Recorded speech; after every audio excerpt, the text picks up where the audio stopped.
Olá, alunos do segundo ano do ensino médio. Vamos dar continuidade, então, ao nosso curso de filosofia. Fizemos várias atividades até a semana passada, envolvendo Schopenhauer, Nietzsche e também falando um pouquinho sobre aí o precursor do existencialismo, que é o Kierkegaard. Hoje nós vamos falar sobre um assunto que parece inicialmente, vamos dizer assim, um pouco difícil, ou muitas vezes de difícil abstração. Mas, para direcionar esse assunto e para ele se tornar um pouco mais adequado, um pouco mais fácil, é preciso a gente retomar a história da teoria do conhecimento dentro da modernidade. Bom, quando a gente está falando de retomar a história da teoria do conhecimento na modernidade, a gente está falando de fazer uma retomada do racionalismo e do empirismo. Então, inicialmente, a gente vai avaliar os problemas relacionados à forma de conhecer, problemas do conhecimento, como eu estou apontando aí na nossa apresentação de slide. Então, inicialmente, quando a gente fala em conhecer algo, a gente está falando em conhecer o objeto. Então, o conhecimento, ele é uma relação entre o sujeito, que conhece, e o objeto observado, que é conhecido. A partir disso, eu faço a seguinte pergunta: será que conhecemos os objetos tal qual eles são em si mesmos?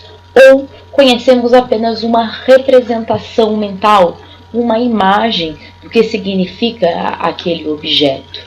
Será que a informação do objeto, para eu conhecê-lo, está dentro da minha mente ou a informação do objeto ela é dada por meio dos sentidos?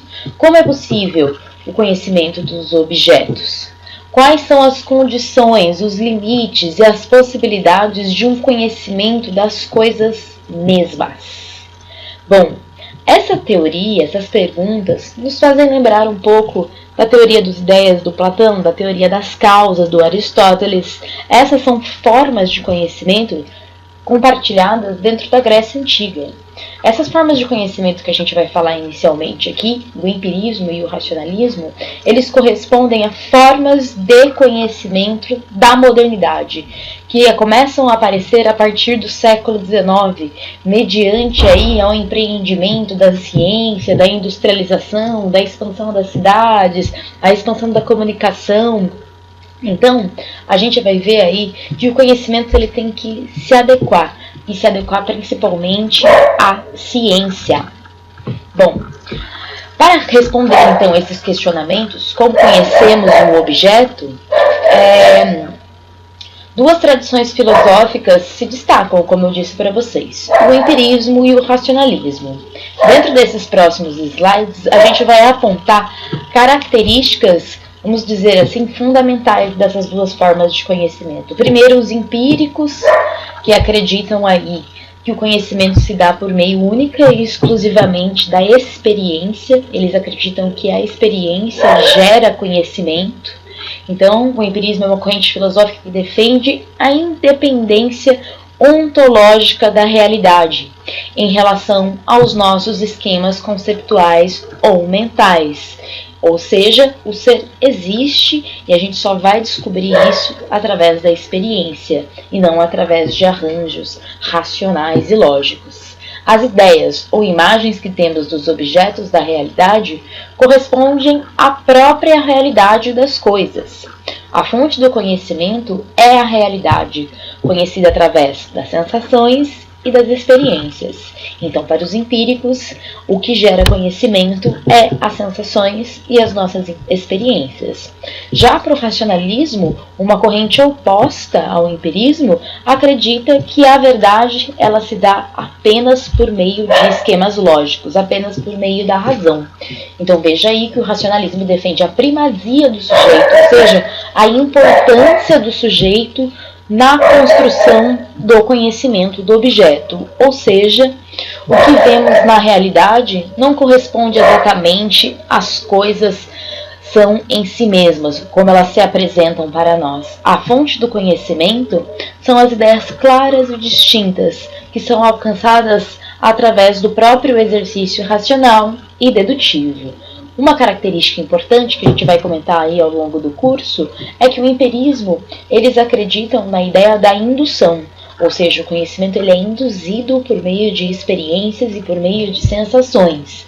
O racionalismo acredita que o conhecimento ele é formado a partir de deduções lógicas. Bom, apresento aí para vocês um dos representantes do racionalismo, que é conhecido como René Descartes. O René Descartes ele funda o racionalismo moderno na filosofia a partir dos seus preceitos e a partir da sua investigação. O René Descartes, esse bigodinho aí, vocês já viram ele também na matemática. Ele funda o plano cartesiano. É engraçado, né? Porque tanto o Descartes quanto o filósofo que a gente vai estudar, o Russell, eles estão muito afim de encontrar uma verdade indubitável, de fazer o retorno às coisas mesmas. Eles se preocupam muito com a ideia de que talvez a ciência tenha sido contaminada pela subjetividade e pela relatividade das ideias. Ambos são matemáticos. Ambos têm a ideia de tornar a filosofia uma coisa mais objetiva, mais exata, não longe em abstrações contaminadas pela mente, pela imaginação do sujeito. Então, muito importante essa aproximação, essa visão matemática dentro aí da filosofia. O Descartes ele tem um método para encontrar a verdade, e esse método fica conhecido como dúvida hiperbólica ou dúvida metódica, que basicamente consiste na ideia de duvidar de tudo que não seja uma certeza inquestionável. Ele queria encontrar uma verdade primeira, uma verdade que ele pudesse confiar. O René Descartes ele percebeu que todos os conhecimentos que ele tinha até então eram conhecimentos falsos, conhecimentos advindos de opinião, conhecimentos advindos através aí de formas não seguras.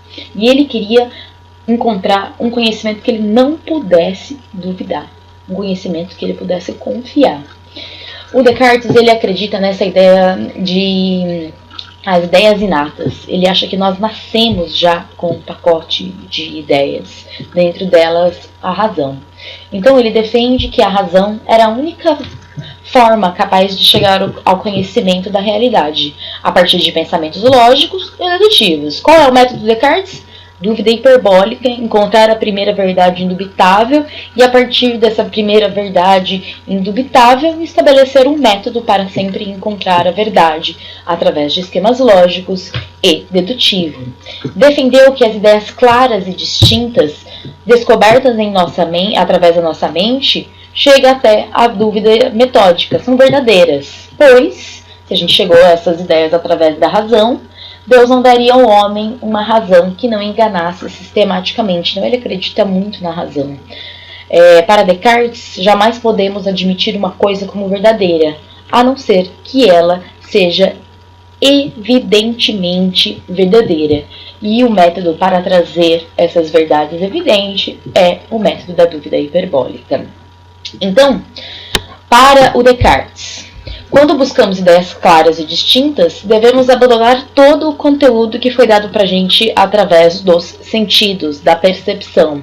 Para ele, os sentidos nos enganam e a gente não deve confiar naqueles que nos enganaram uma vez. Ele defende também que a razão contém ideias inatas, que são prévias a toda a experiência. Então ele acredita que a razão ela existe de forma inata, nós já nascemos com elas, e que são as ideias que devem guiar o nosso conhecimento. Para ele, as ideias puras, distintas, inatas, são essas que devem controlar e guiar o nosso conhecimento. Penso, logo existo. O Descartes chega aí na sua primeira certeza, a primeira verdade em que ele pode confiar. E essa verdade é que ele pensa. A mera atividade de pensar comprova a sua existência. Então a existência ela é comprovada por meio do pensamento racional. Então a verdade só existe mediante a razão. O Descartes, como eu disse para você, como um bom matemático, é um cara bem metódico. E ele cria o método cartesiano. Esse método cartesiano funda o método científico, o método da observação, o método da verificação, da análise, síntese, enumeração. Todos nós, quando vamos criar um projeto, uma tese, ou até mesmo um relatório de laboratório, nós temos que seguir um método. E muitas vezes a gente segue o método cartesiano. Bom, bora lá, não chegamos ainda na ideia da fenomenologia, a gente tem um pouco ainda para andar. Acaba sendo um exercício de retomada longo, porém ele vai ser aí extremamente benéfico. Bom, a gente vai comentar sobre dois representantes do empirismo, John Locke e David Hume. O empirismo defende que a fonte de todo o conhecimento, de todos os conceitos de conhecimento humano é a experiência sensível, os 5 sentidos. Ocorre então o deslocamento do foco do conhecimento do sujeito, no racionalismo, para o objeto, no empirismo. Então prestem atenção nessa dualidade que vai se formar. Para o racionalismo, o conhecimento ele está mediante, ele está aí, o conhecimento ele orbita em volta do sujeito, enquanto para o empirismo o conhecimento orbita em volta do objeto. Entre racionalistas e empiristas, nós derivamos duas correntes extremamente importantes da filosofia. Os realistas, que acreditam que o real é apenas uma representação daquilo que eu vivo, da própria matéria, da coisa em si.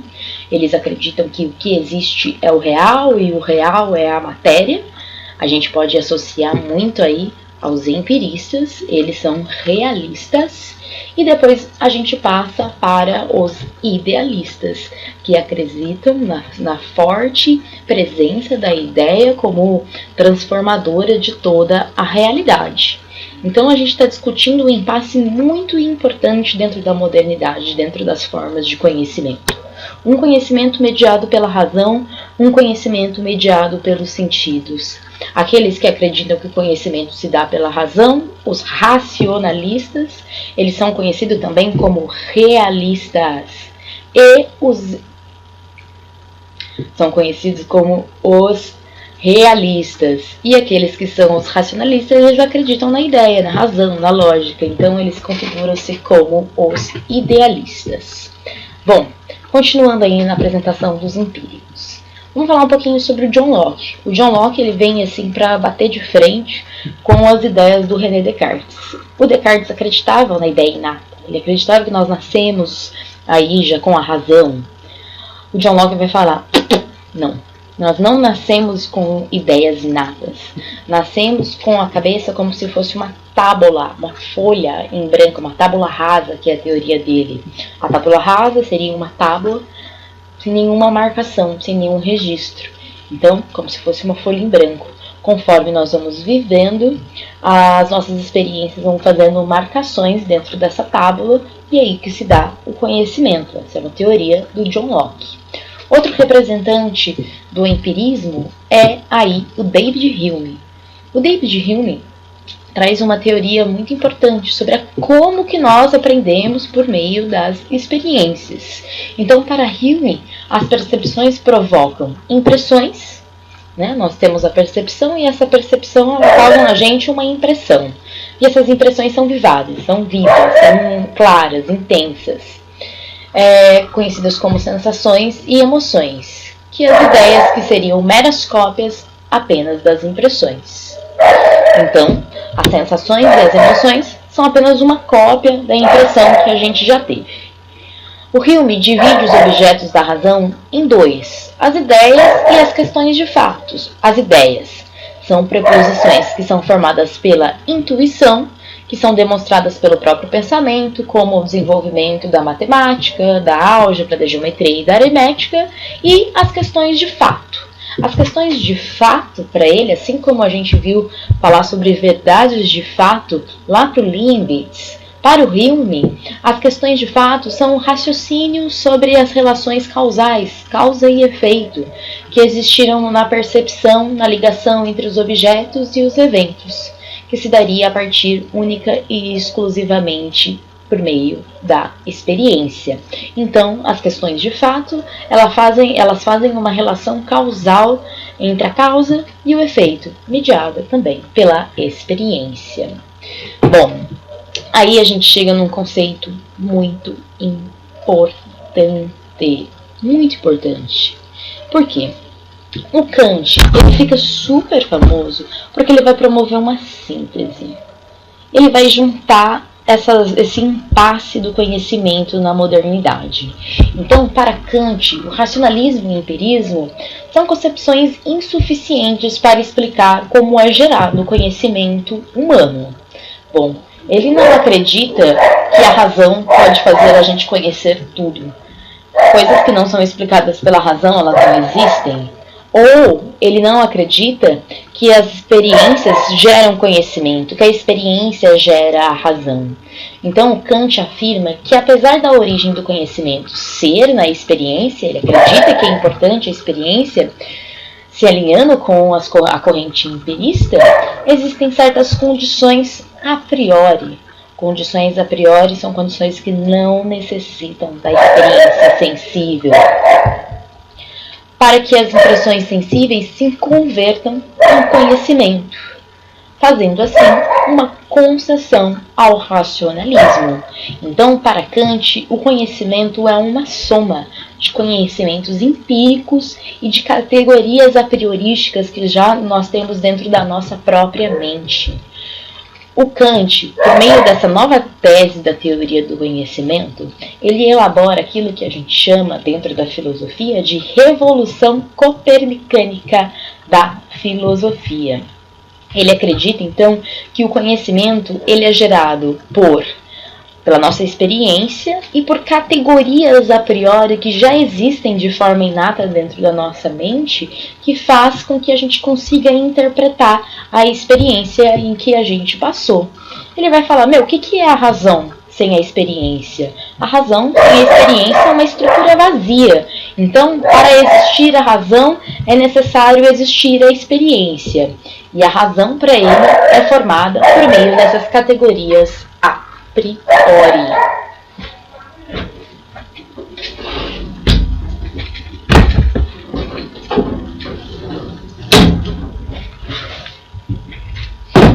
Maldito cachorro. Bom, vamos falar um pouquinho sobre o conhecimento transcendental, então, do Kant. Continuando. Bom, para o Kant, são as condições a priori do entendimento de qualquer experiência, ou seja, entendimento. A razão impõe aos objetos conceitos a priori. Então, para eu conhecer os objetos, é necessário as categorias a priori. O conhecimento para Kant só é possível porque existem faculdades humanas de cognição, estruturas mentais que nos possibilitam organizar as nossas percepções e o conhecimento. Essas estruturas elas são transcendentais e a priori, comuns em todos os indivíduos. Então a gente consegue interpretar as nossas experiências porque nós temos essas categorias a priori dentro da nossa mente. Olha a frase do Kant no livro Crítica à Razão Pura. Denomino transcendental todo conhecimento que, em geral, se ocupa não tanto com os objetos, mas com o nosso modo de conhecimento de objetos na medida em que esses deve ser possível a priori. Um sistema de tais conceitos denominar-se-ia filosofia transcendental. Então, a filosofia transcendental, ela transcende a experiência ou a razão, porque ela se utiliza desses conceitos a priori. Bem complicadinho, né? O Kant, ele necessita sempre uma revisão, sempre necessita a gente colocar em prática os seus conceitos a priori, coisa em si, fenômeno, número. Sempre necessita de uma atenção. Os vestibulares gostam do Kant. Bom, a nossa percepção, segundo Kant, organiza o nosso conhecimento das coisas. Por isso, os objetos que vemos não são objetos em si, as coisas em si mesmas, mas sim a forma como esses objetos se apresentam para nós, como fenômenos. Então, aquilo que eu entendo é aquilo que o sujeito interpretou da experiência, Você fala, que perigo! Aparece então aí a ideia do subjetivismo? Sim. E é isso que vai começar a incomodar o Russell. Porque o Kant está falando que é o sujeito que gera o conhecimento, é o sujeito que interpreta o fenômeno por meio das suas categorias a priorísticas. O Russell vai falar, não existe categorias a priorísticas. E vai explicar um pouquinho melhor, vai superar a teoria do Kant. Por isso que ele é colocado como um método gnossológico, um método da teoria do conhecimento. Bom, vamos lá. Para Kant, o que vemos é a representação das coisas na nossa percepção. Então, a verdade, ela está mediada à minha percepção. Pode ser que fulano de tal perceba diferente, pode ser que fulano de X perceba diferente, e o fulano de Y também perceba diferente o mesmo objeto. E isso é um problema para o conhecimento, principalmente pelo conhecimento científico. Bom, bora lá. Então, para Kant, há duas formas principais de conhecimento do sujeito. A sensibilidade, que é um modo receptivo, passivo, por meio do qual os objetos nos afetam, sendo a intuição a maneira de como nos referimos a esses objetos, intuímos os objetos por meio da nossa sensibilidade.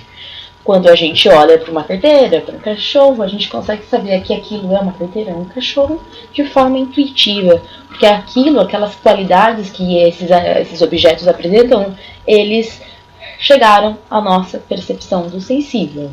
E uma outra fonte principal de conhecimento, segundo Kant, é o entendimento, por meio do qual os objetos são apresentados como conceitos, categorias. Então ele acreditava que o fenômeno é uma soma entre a sensibilidade, entre a experiência e os conceitos a priori, categorias. Bom, beleza.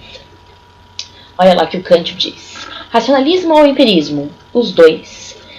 Sensibilidade, nenhum objeto seria dado. E sem entendimento, nenhum seria pensado. Pensamentos sem conteúdo são vazios. Intuições sem conceitos são cegas. Então, o empirismo e o racionalismo, eles dependem um do outro. A experiência e a razão promovem-se uma síntese dessas formas de conhecimento. Um não existe sem o outro. De forma resumida, então, os pensamentos sem o conteúdo da experiência, dados através da sensibilidade e captados pela nossa intuição, seriam vazios de realidade. Por outro, a experiência dos objetos sem os conceitos a priori não teria nenhum sentido para nós, numa concepção racional. O Russell, ele vai remover esses conceitos a priori e vai instituir aí a ideia da consciência. Para o Russell, o que gera conhecimento, o que é conhecimento, seria uma soma da nossa sensibilidade e também aí daquilo que ele vai chamar de intuição, de percepção.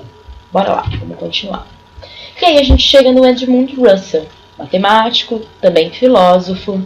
Russell buscou realizar uma profunda crítica da ciência positivista, uma ciência utilitária, uma ciência que acreditava que por meio da ordem se estabeleceria o progresso. Ou seja, se eu criasse leis de funcionamento para organismos físicos, biológicos, organismos sociais, eu conseguiria atingir o progresso por meio do estabelecimento da ordem, da lei. Então, o Russell vai fazer uma crítica aos positivistas e também da razão objetiva vigentes em sua época. Não existe subjetividade. A consciência ela é plástica, a consciência ela se adequa ao objeto que vai ser observado. A fenomenologia será então um método, gente, muito importante, um método. Assim como o método racionalista, assim como o método empírico, assim como o método transcendental de Kant, nós estamos vendo um quarto método. E esse quarto método, ele inova a filosofia contemporânea. Então, vamos fazer um resumê. Lá na filosofia clássica, a gente conhece formas de conhecimento. Platão, Aristóteles. Idade Média, a gente conhece o mundo através da ideia de Deus. Beleza. Renascimento cultural e científico do século XV ao século XVIII, desenvolvimento das ciências, enfim. No século XIX, a gente tem ali a abertura daquilo que a gente chama de modernidade. E na modernidade a gente tem duas teorias do conhecimento disputando entre si, que seria ali o racionalismo e o empirismo. No fim da modernidade, a gente tem uma síntese do empirismo e do racionalismo, que é a ideia transcendental de Kant. O Kant acredita nas categorias a priori para auxiliar a sensibilidade. Essa é a inovação aí do Kant. Bom, e abrindo aí essa porta da filosofia contemporânea, a gente tem o Edmund Russell. O Russell, ele queria criar um método para dar uma limpada na filosofia. Ele queria, vamos dizer assim, tornar a filosofia mais próxima da concepção das ciências matemáticas. Então, ele queria que a filosofia se preocupasse menos pressupostos interpretativos, queria que ela fosse mais direta. A fenomenologia do Russell vai se preocupar em questões invariáveis, aquelas que não mudam, aquelas que não dependem única e exclusivamente do sujeito. Ele vai voltar às coisas em si. A gente vai entender um pouquinho mais disso. Bom, o Russell, então, ele retoma a interrogação sistemática que analisa as condições, os limites e também as possibilidades do conhecimento das coisas mesmas, como elas se apresentam para nós. Isso é, as coisas mesmas. Ele buscou, então, uma renovação. Ele deu uma continuidade à atitude radical, sendo essa a atitude da crítica da razão. O Kant fez uma crítica da razão. Qual os limites da razão? Como a razão conhece? E ele vai fazer uma crítica também à razão, principalmente a razão elaborada com o Kant, que acreditava que a razão é categorias a priorísticas. Então, para ele, a razão é uma estrutura da consciência. Olha que legal. Kant também acredita que a razão ela é um conhecimento a priorístico, mas os conceitos são produzidos pela própria consciência. Tá vendo? Mas cujos conceitos são produzidos por ela mesma, independentemente da experiência com o objeto. E isso difere de Kant, uma ideia antagônica importante sempre da gente trabalhar. Olha um pedacinho, um comentarista do Russell. A fenomenologia russeliana é, em primeiro lugar, uma atitude, uma postura filosófica, um método. Em segundo, um movimento de ideias com método próprio, visando sempre o rigor radical do conhecimento. O Russell, como eu disse para vocês, ele manteve esse sonho do Descartes de fundamentar a filosofia e as ciências em uma verdade apodítica. Apodítica quer dizer uma verdade lógica, buscando descrever acuradamente o mundo tal como ele aparece à experiência, que seria o mundo como ele aparece à consciência. Vamos lá. Então, ele tem aí, dentro desse método da fenomenologia, ele faz uma tentativa de superar o ceticismo, a descrença de que é possível um conhecimento seguro e verdadeiro em relação à capacidade de conhecer do sujeito. Será que o sujeito pode conhecer? Será que ele pode chegar até algum tipo de verdade? Ele vai tentar superar essa ideia de que o homem não pode e vai mostrar que ele pode através do movimento da sua consciência. Então, o Russell ele promove a construção de uma ciência transcendental, dos fenômenos da consciência enquanto consciência. Ele faz uma proposição de um método da fenomenologia, conhecido como uma redução fenomenológica, que busca o retorno à consciência. Por isso ele é considerado aí um escritor, um filósofo da teoria do conhecimento, que é conhecido como gnoseologia. Então ele defende a substituição de uma atitude natural ou de um conhecimento natural por uma atitude fenomenológica. Como a gente viu na aula do portal Coque Online, O professor de filosofia dá um exemplo muito importante dessa atitude fenomenológica. Não se trata de gostar ou não gostar da camiseta. A atitude fenomenológica é chegar à convenção de que aquela camiseta é azul.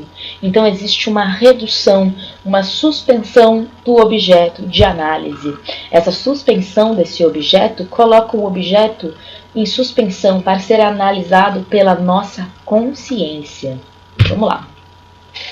Então, enquanto o empirismo acreditava que o sujeito é passivo, que meramente recebe através da sua percepção e descreve fatos como ocorrem no mundo natural, que são captados pela experiência, uma vez que existiria uma ordem natural dentro dos próprios fatos, causa e efeito, na fenomenologia o sujeito ele é ativo, que organiza e estrutura os fenômenos a partir da apreensão e da configuração. Quem é responsável por apreender e configurar? A consciência. Pela consciência intencional. Ele vai falar que toda consciência é consciência de algo. Então a consciência ela é responsável por ler o objeto. No sentido intrínseco aos fenômenos, os logos, a lógica do fenômeno, tal como é vivenciado pelo sujeito.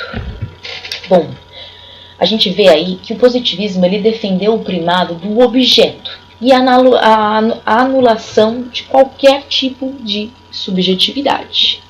Só tem valor de verdade o conhecimento objeto, ou seja, o conhecimento utilitário, o conhecimento direto.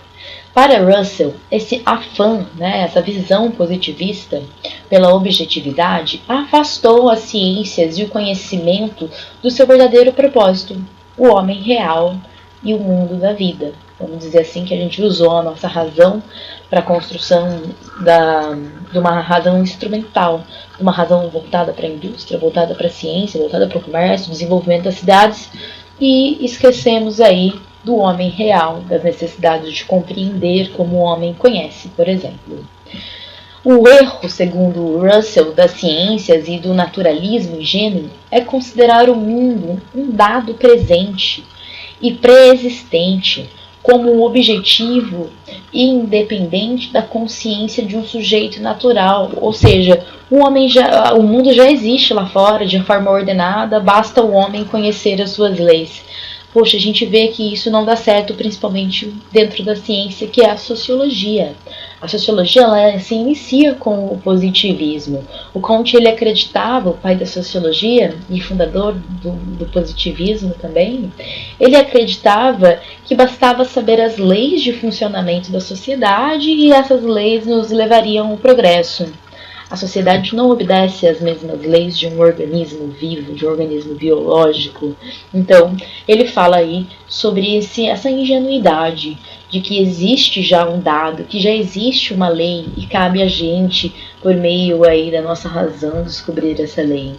Ele acredita que isso foi um erro e as ciências elas ficaram muito dentro dessa ideia utilitária e objetiva e esqueceram essa visão da subjetividade do sujeito. Cada sujeito experimenta o mundo de uma forma. A gente até lembra muito do conceito de representação do Schopenhauer. Bom, Russell critica a perspectiva das ciências positivistas, pois, para estas, os objetos são considerados como dados independentes do observador. Para os positivistas, os dados já existem independentemente do sujeito. A gente chama isso de reducionismo empirista. Já Russell defende que os objetos se apresentam enquanto fenômenos para uma consciência, ou seja, a fenomenologia procura enfatizar que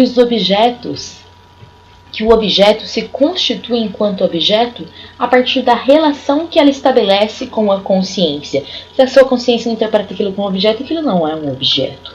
Ou seja, a fenomenologia procura enfatizar que o objeto se constitui enquanto objeto a partir da sua relação com a consciência. O que leva você a conhecer o objeto é a sua consciência. Dessa forma, o objeto não é independente do sujeito que o conhece. e nem o sujeito é independente dos objetos em que ele conhece. Ele resolve um paradigma muito importante com essa ideia que ele traz da estrutura da consciência dentro do exercício do conhecimento. Então, segundo Russell, o problema da psicologia e das ciências humanas é ter usado o mesmo método das ciências naturais. Isso aconteceu muito no século XIX, ele está fazendo uma crítica a isso. As ciências humanas buscam a mediação de seus objetos, sem ao menos buscar explicar o que são, ou seja, sem preocupar a buscar uma essência. Trata tudo como a mesma coisa, mas na verdade esses objetos eles dependem da procura da essência para que a gente possa entendê-los. O psicologismo, segundo Russell, é uma naturalização forçada dos objetos humanos como se fossem objetos físicos. Quem for para o campo da psicologia vai retomar o Russell. Russell é muito importante dentro da ideia da psicologia. E eu quero que vocês um dia, quando estiver sentadinho lá na faculdade de psicologia, me mandem uma mensagem falando: meu Deus, o que é o Russell dentro da psicologia? Porque ele vai entender um pouco essa ideia das subjetividades da experiência e também ele vai pedir para voltar às coisas como elas são. Então, toda a percepção que você tem de você, como você se conhece, ela está mediada como o sujeito te vê. E ele vai fazer você analisar o seu eu a partir da sua consciência. Um problema. Cuidado. Enfim, o Russell é lindo dentro da filosofia. Bom, o que é a fenomenologia, então? É a busca pelo conhecimento seguro e verdadeiro. Essa é o propósito dele ter criado esse novo método filosófico. O que é a fenomenologia? É um método filosófico da teoria do conhecimento, que o homem conhece a partir da sua consciência, como o objeto se demonstra a consciência. A fenomenologia é uma tentativa, mais uma das tentativas de explicar como o conhecimento é feito e explicar quais são os processos que envolvem aí esse conhecimento. Então, a fenomenologia é a busca pelo conhecimento seguro, verdadeiro, leva Russell a defender a atitude científica. Essa atitude científica é conhecida como atitude fenomenológica, em relação à nossa própria experiência. Então ele diz assim: precisamos dessa forma deixar de lado ou colocar entre parênteses todas as nossas suposições, todos os nossos preconceitos acerca das coisas e das experiências, acerca do nosso senso comum. Essa é uma das primeiras atitudes fenomenológicas. Seria como limpar a mente, livrá-la de toda e qualquer interferência, para olharmos pacientemente e cuidadosamente para aquilo que nós experimentamos. Vamos dizer assim: eu estou olhando uma placa de Petri. Nessa placa de Petri, eu estou alimentando um fungo. Bom, qual seria o resultado da minha experiência se eu não soubesse, se eu não conhecesse aquele objeto? Se eu não soubesse que aquilo é um fungo? Será que por saber que é um fungo, eu já não vou mais ou menos que conduzindo a minha experiência, conduzindo ao meu objeto? Então, ele acredita que para a gente ter sucesso dentro do método científico, a gente não deve se apegar a categorias que já foram elaboradas. Elas são importantes? São importantes, mas em algum momento o fenômeno ele pode se demonstrar de uma forma diferente para você. Bom, vamos continuar e a gente segue com os exemplos. Existe um lema dentro da fenomenologia, que é a volta às coisas mesmas, ou seja, essa ideia da importância da essência mais uma vez. E a essência só pode ser conhecida pelaquilo que a conhece, que é a consciência mais uma vez. Então, a fenomenologia se interessa pelo puro fenômeno, tal como se torna presente e se mostra a consciência. A fenomenologia se interessa pelo aqui e pelo agora, sem preposições, sem categorias, sem achismos. Não é o retorno aos objetos do mundo, e sim uma consciência desses objetos compreendidos então como fenômeno e não como coisas em si. coisas que existem para serem compreendidas por mim. Não. Essas coisas, elas não são coisas em si. Elas são objetos situados no mundo. O mundo é o fenômeno, segundo aí o Russell. Com a compreensão da consciência constituinte, busca-se a superação tradicional da dicotomia sujeito ou objeto. Beleza? Então, a gente pode ver que um dos objetivos aí também é a superação da dicotomia entre ou o sujeito conhece o objeto ou o objeto fornece informações para que o objeto o conheça. Para Russell, a fundamentação, o fundamento básico da filosofia como ciência exige rigor e exige a satisfação de 3 condições aí preponderantes para o exercício da atitude filosófica. Primeiro, vamos limpar, vamos levar lá ao lema, voltar às coisas mesmas. Voltar às coisas mesmas quer dizer, como eu disse lá, ausência de pressupostos, a partir da investigação das coisas e dos problemas, abstendo-se por completo de qualquer juízo anterior. Isso é atitude fenomenológica. B. Caráter a priori universal, através do estudo da consciência e sua estrutura imanente. Então ele acredita que o caráter a priori universal, ela existe a partir do momento em que a gente conhece as estruturas que não mudam da nossa consciência, que emerge como condição a priori de possibilidade do próprio conhecimento. Então, muito importante para ele, a consciência é transcendental. As estruturas presentes, a apreensão e a intuição da consciência é que levam ao conhecimento. Não existe ideia transcendental, não existem categorias a priori transcendental, como falava Kant. Beleza? Então, por último, a última exigência aí para a fundamentação da filosofia como uma ciência seria, mais uma vez, evidência apodítica, enquanto manifestar-se de um objeto como tal na consciência, numa equação completa entre o pensamento, entre o pensado e o imediatamente dado. Pensado e o imediatamente dado, eles vão estar submetidos a uma operação lógica, por meio de uma evidência lógica. Esses são caminhos aí para que a gente tornasse cada vez mais a filosofia uma ciência de fato, segura, beleza? E não tão abstrata. Vamos falar de um conceito que se chama epoqué. A epoqué fenomenológica, um conceito importante, muito presente nos vestibulares do Sul. Vamos entender o que é esse conceito também aí que aparece na filosofia do Russell. Para Russell, não devemos considerar o resultado dos processos perceptivos como descrições objetivas do mundo. Ou seja, os processos perceptivos são a experiência, e essas experiências elas não devem ser consideradas apenas aí, como processos perceptivos e descrições objetivas do mundo. Ou seja, a experiência não basta para descrever o mundo. Eu vou falar, para mim o amor foi isso, então isso é verdade. Não. Na verdade, foi como eu tomei consciência desse amor que criou a minha percepção de amor. Enfim, a fenomenologia como método busca exatamente servir de exercício que o sujeito realiza sobre si mesmo, para alcançar ideias claras e suspender os seus prejuízos. A epoqué é uma atitude que visa colocar entre parênteses todos os hábitos e convicções ingênuas e as considerações óbvias já pré-concebidas. Ou seja, a epoqué é a atitude de colocar entre parênteses tudo aquilo que já foi pré-concebido e conhecido por nós. Olha que atitude importante. A atitude fenomenológica visa o esvaziamento da mente de tudo o que é fictício, não necessário, casual, pessoal, para colocar o sujeito na condição de espectador ingênuo e interessado no mundo.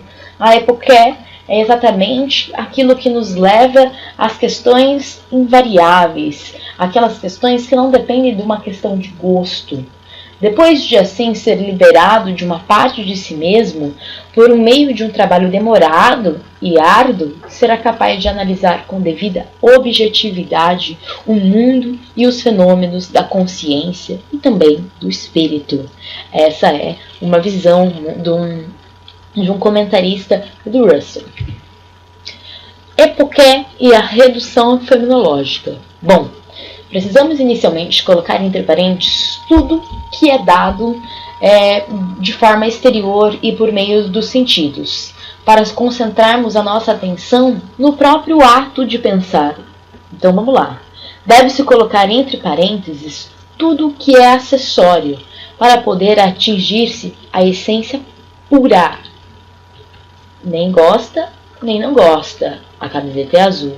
Aquela é a atitude fenomenológica. Aquele é o fenômeno que vai ser analisado. A epoché é um exercício de uma atitude que busca suspender o juízo sobre os objetos empíricos, sobretudo o que não aparece como imediatamente evidente à nossa consciência. A essência seria o sentido ideal do objeto, produzido pela nossa consciência. Eu separei aqui dentro do nosso material, queria mostrar para vocês.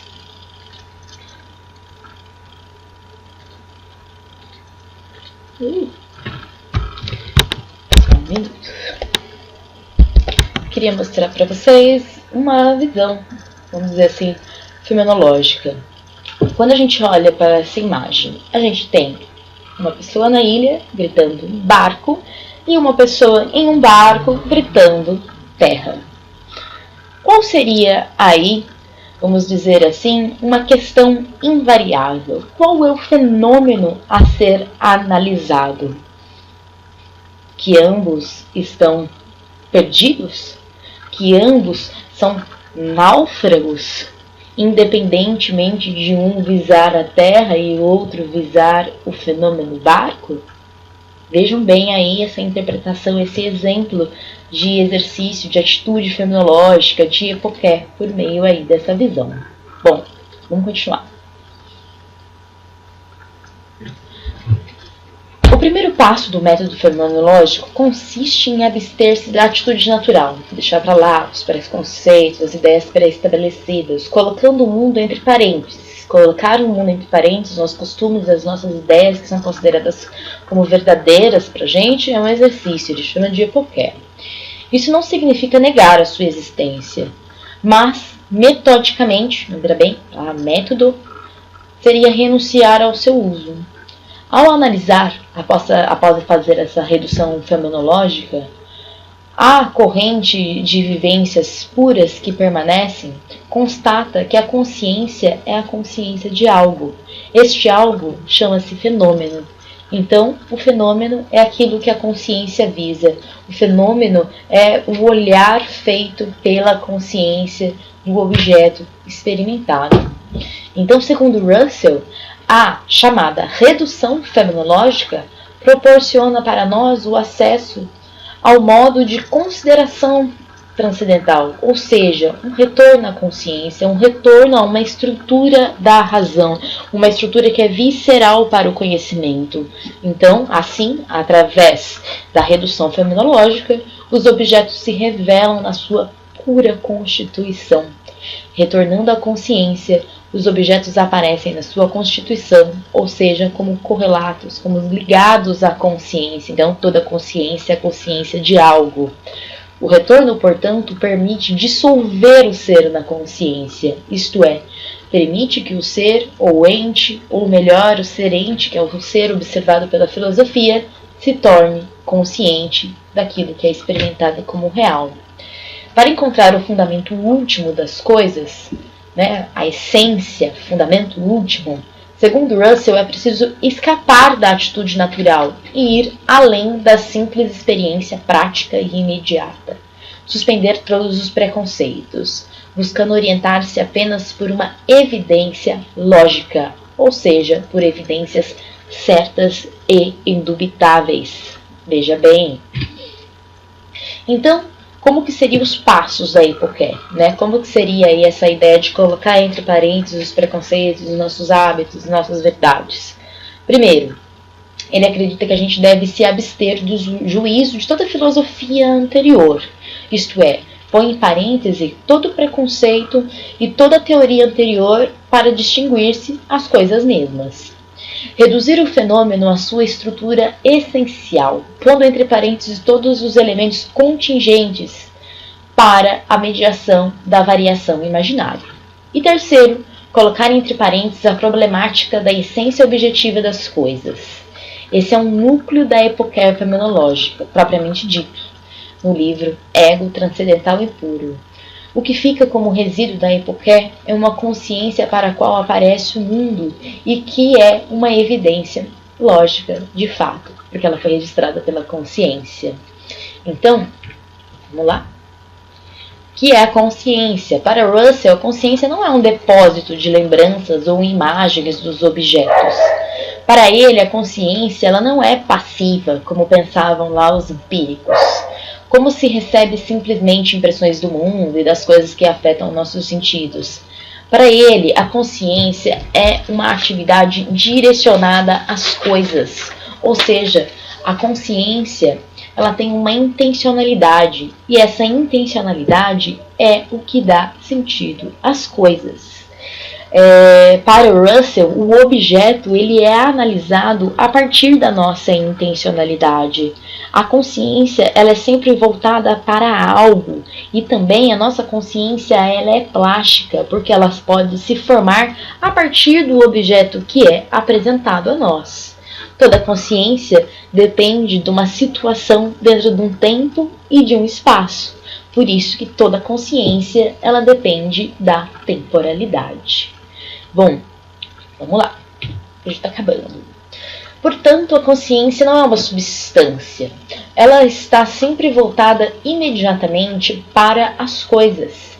Existe sempre visando algo. A consciência plástica, mais uma vez, ela é formada a partir daquilo que o objeto nos mostra. Por isso, a consciência é sempre a consciência de algo. Podemos entender, então, que a consciência e as coisas formam parte de um mesmo fenômeno mundo. É importante compreender que, para Russell, as coisas são tais como os fenômenos as apresentam às nossas consciências. E é isso daí. Gente, eu vou finalizar o nosso vídeo, senão ele vai ficar um pouquinho longo. Vou colocar um vidinho mais curto, fazendo aí uma orientação para as nossas atividades de fixação. Beleza? Até mais, gente. Saudades.